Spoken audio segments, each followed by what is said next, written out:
Hello, my bomb blowers and module masters, and today I am here with another Keep Talking and Nobody Explodes modded module tutorial, and today I am here with the module Charms.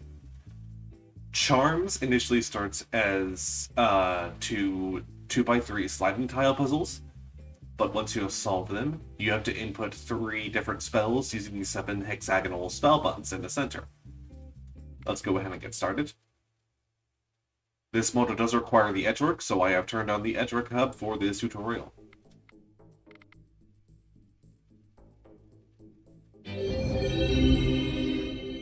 Yes, Charms does have a startup sound that will play if a Charms module is present on the bomb. So as I said before, we have 2 by 3 sliding puzzles and 7 hexagonal buttons.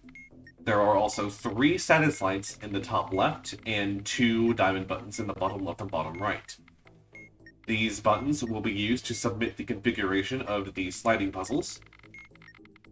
The first thing we need to do is figure out the goal configuration of the 2 sliding puzzles. So, to do this, first we use the first and second characters of the serial number to find the empty spaces in the left and right puzzles respectively. So I'm going to put 6 dots to represent the spaces in both puzzles.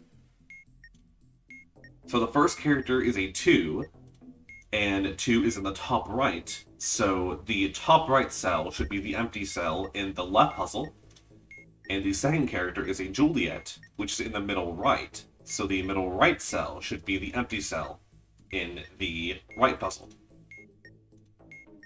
Next, we're going to take an intersection in this table, take the sum of the number of batteries, indicators, and ports modulo 8 as the column. We have 1, 2, 3, 4, 5, 6, 7 batteries plus indicators plus ports. We take that as the column. The number of modules modulo 8 as the row. There are 2 modules, so we take 2 as the row, which means we get this as our starting cell. So we can go ahead and put the starting cell in the first slot in reading order that is not taken up by the empty cell. Now we need to interact with the module. Underneath one of the tiles in both of the sliding puzzles will be an arrow, so we just need to move around in the sliding puzzle until we find it. Okay, so on the left, the arrow points towards the left, and on the right puzzle, it also points towards the left. So using the direction that you get from the puzzle, you're going to move to the direction that it points, so to the left. You're going to add, anytime you reach a color you have not reached before, this is the first time we have reached yellow in the table, you're going to add that to the next unoccupied slot in reading order. So for this one, that's going to be the top right, and for this one, it's going to be the middle left. Now we're going to move left until we get a color we didn't have before, so purple, which will occupy the next unoccupied slot in reading order. We get purple again, which we've already had, so we keep going, and then we get green. And since the only other color left that we have not reached yet is red, that's going to go in the final spot. So now we have the solutions to our sliding puzzles. We have to set the 2 sliding puzzles to solutions and then submit them using the diamond buttons. The way I like to do this is to start with either the top or bottom row. I choose one that doesn't have the empty cell in it.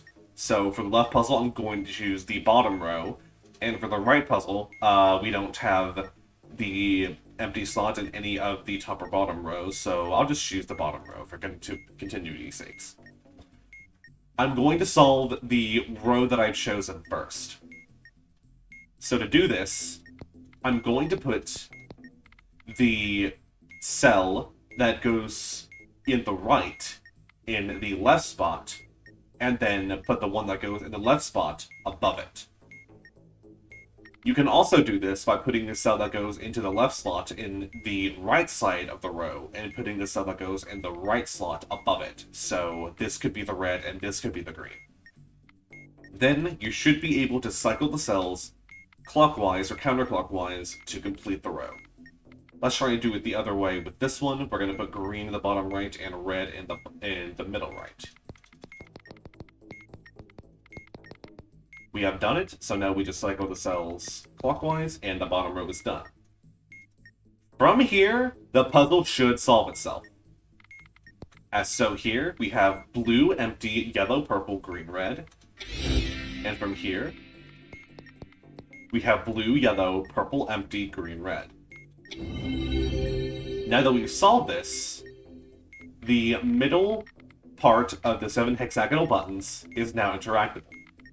Previously, you can hover over it and it'll show you the little 4 diamond LEDs, but you can't touch it until you solve both of the slider puzzles.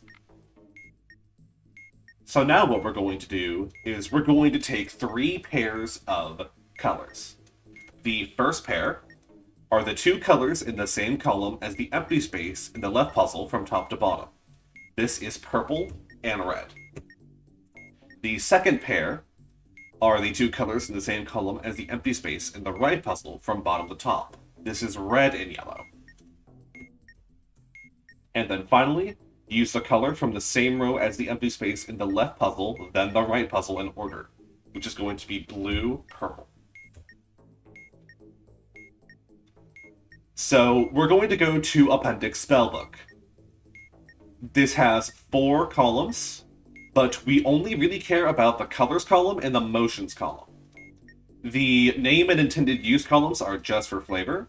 They reference other modules such as neutralization, Paragua, this references bartending, that's plant identification. I can go on for all of these.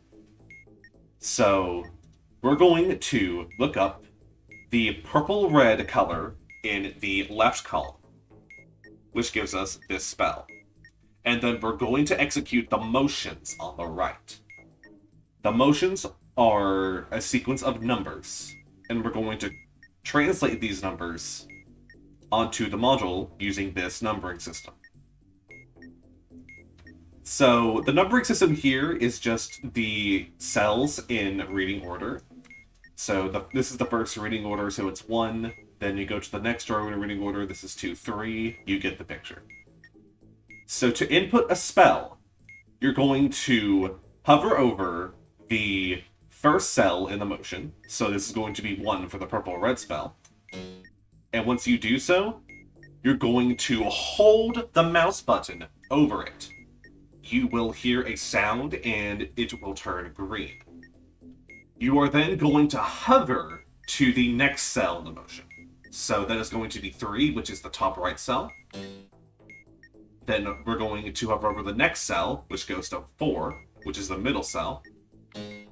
Then 2, the top left. Then 4 again, the middle. It turns a different color. This is intended. And then we're going to go back to 6.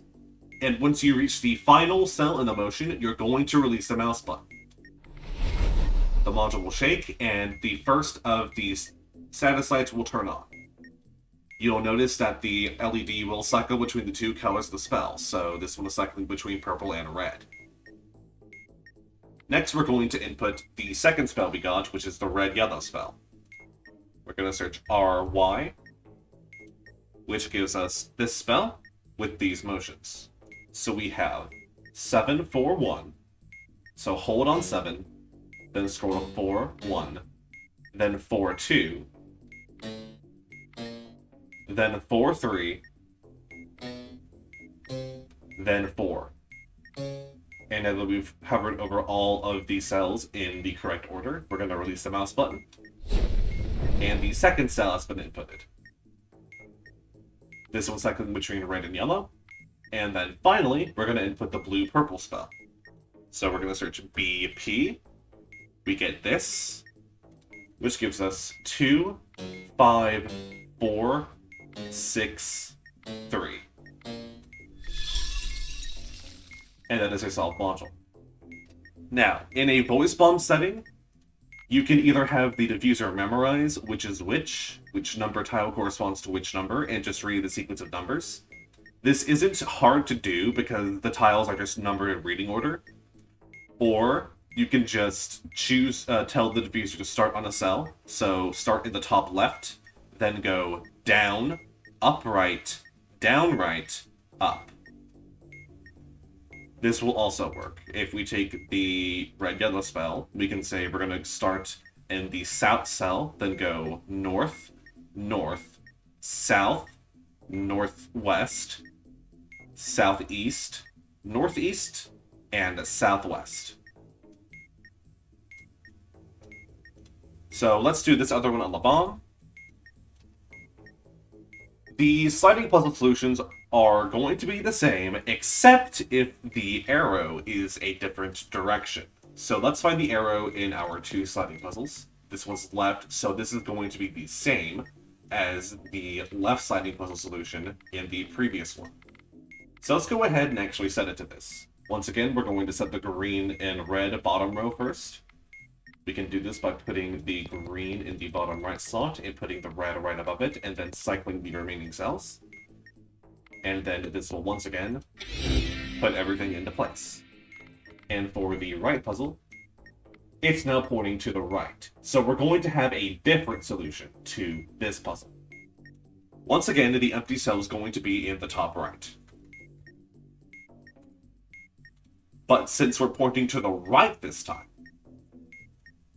we're going to put the first cell in the first unoccupied slot in the reading order again. Now we're moving towards the right, which gives us a green. So we're going to put green in the next unoccupied cell in reading order. We've reached the end of the row, so we're going to wrap around from the right of the row to the left of the row. The order in which these colors were abandoned on is the order the rest of the puzzle's tiles should be in. Yep. Okay, so then we land on red for the first time. We get blue, which we've already gotten, and then we get yellow. So we're going to put yellow in the next unoccupied slot, and purple is the only other color we have not reached yet. So the solution is blue, empty, green, red, yellow, purple. We're going to start by situating the bottom row with yellow in the middle left and purple right above. Nope, that's the wrong order. It should have been purple in this cell and yellow above it. So we're going to fix this really quickly. So we have yellow in the middle left and purple in the bottom right. Now we cycle them counterclockwise. And this happens. So when this happens, this kind of stinks. So what I honestly do is just shuffle the puzzle around a bit and then try it again.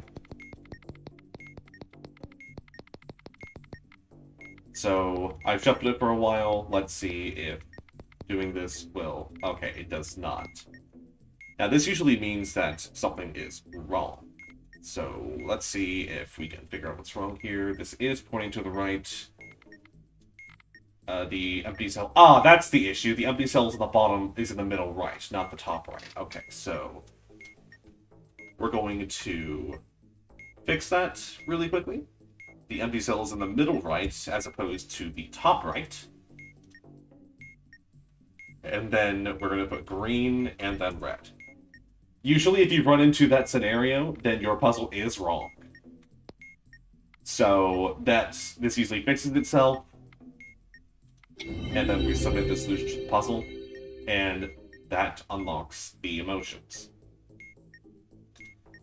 Next, we're going to take our pairs of colors. So the two colors from top to bottom in the left puzzle are purple-red.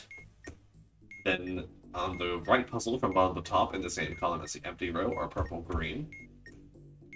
And then same row as the empty cell, and left then right is going to be blue then red.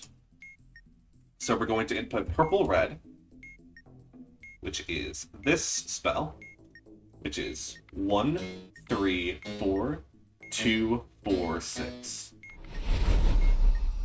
Next we're inputting purple-green. 5, 2, 4, 7, 4, 3, 6. And then finally the blue-red spell. 4, 5, 7, 6, 4, 1. Oh, that's 2. So this is going to strike, actually. Once you've inputted an incorrect cell, there's no going back. You're forced into a strike. Nice guess, but that is not the answer. So let's try that again. 4, 5, 7, 6, 4, 1. That's better, and that's a solved module.